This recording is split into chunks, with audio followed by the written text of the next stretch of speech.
हमारे साथ मुबारकपुर से समाजवादी पार्टी के विधायक अखिलेश यादव हैं। सर बहुत बहुत स्वागत है आपका। बहुत बहुत धन्यवाद। आप आजमगढ़ लोकसभा सीट को लेकर चुनाव प्रचार कैसा चल रहा है और जीत को लेकर आपकी क्या उम्मीदें हैं? चुनाव प्रचार के सिलसिले में तो आप सर्वे कर ही रहे हैं जी। अब आपको जैसा लगता हो। हमारी समझ से तो सभी विधानसभा क्षेत्रों में कार्यकर्ता सम्मेलन आयोजित किए जा रहे हैं और हमारे उम्मीदवार इंडिया गठबंधन के उम्मीदवार माननीय धर्मेंद्र यादव जी को जनता के सभी वर्गों का समर्थन हासिल हो रहा है और बड़ी रफ्तार के साथ हम लोग बढ़त की तरफ बढ़ रहे हैं।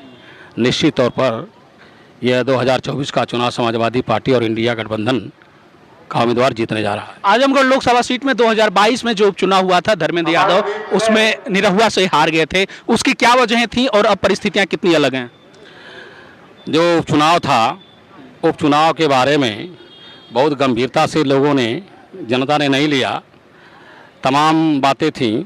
अब वह दिन भूल जाइए, अब वह दिन वापस आने वाला नहीं है और निरहुआ को कहीं से भी आजमगढ़ में अब कुछ हासिल होने वाला नहीं है।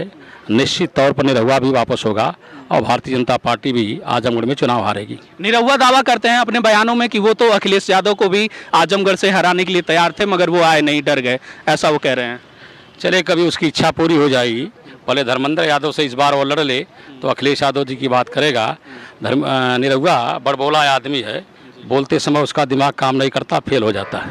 परिवारवाद को लेकर भी निशाना साध रहे हैं कि चूँकि भारतीय जनता पार्टी में जहाँ झूठों की लंबी लाइन है और फेंकुओं की बड़ी संख्या में फेंकू वहाँ बसते हैं भारतीय जनता पार्टी में, तो निरहुआ भी उसमें शामिल है तो उसी भाषा में बात करेगा। और ना अखिलेश यादव जी का उसे सम्मान करना चाहिए। अखिलेश यादव का सम्मान सारे राजनीतिक दल के नेता और संपूर्ण देश करता है। आजमगढ़ लोकसभा सीट के लिए कौन से मुद्दे हैं जिन पर समाजवादी पार्टी और धर्मेंद्र यादव इस बार चुनाव लड़ना चाह रही है, फोकस पे? आजमगढ़ के लिए नहीं, पूरे देश के लिए सबसे बड़ा मुद्दा है। एक व्यक्ति की इच्छा पर पूरा देश नहीं चलेगा और सत्ता का विरोध करने वालों को जेल खाने में भेजने की प्रथा अच्छी नहीं है। एक व्यक्ति की तानाशाही पर पूरा देश चल रहा है, उसकी तानाशाही को ख़त्म करना है, संविधान की रक्षा करना है, लोकतंत्र को बचाए रखना है। हिंदुस्तान लोकतांत्रिक देश है, धर्मनिरपेक्ष देश है। भाजपा तो कहती है कि हम अगर भ्रष्टाचारियों पे कोई एक्शन ले रहे हैं तो जांच एजेंसी अपना काम कर रही है, हम उसमें क्या कर सकते हैं? छोड़ो, ये बात पुरानी हो गई। तमाम भ्रष्टाचारियों को भारतीय जनता पार्टी ने अपने वॉशिंग मशीन में डाल करके सफ़ेद कर दिया। तो भारतीय जनता पार्टी भ्रष्टाचारियों का ही दल है और आज की तारीख में भारतीय जनता पार्टी के पास कुछ कहने के लिए देश के अंदर नहीं है। बसपा ने अभी तक आजमगढ़ से अपना उम्मीदवार घोषित नहीं किया है।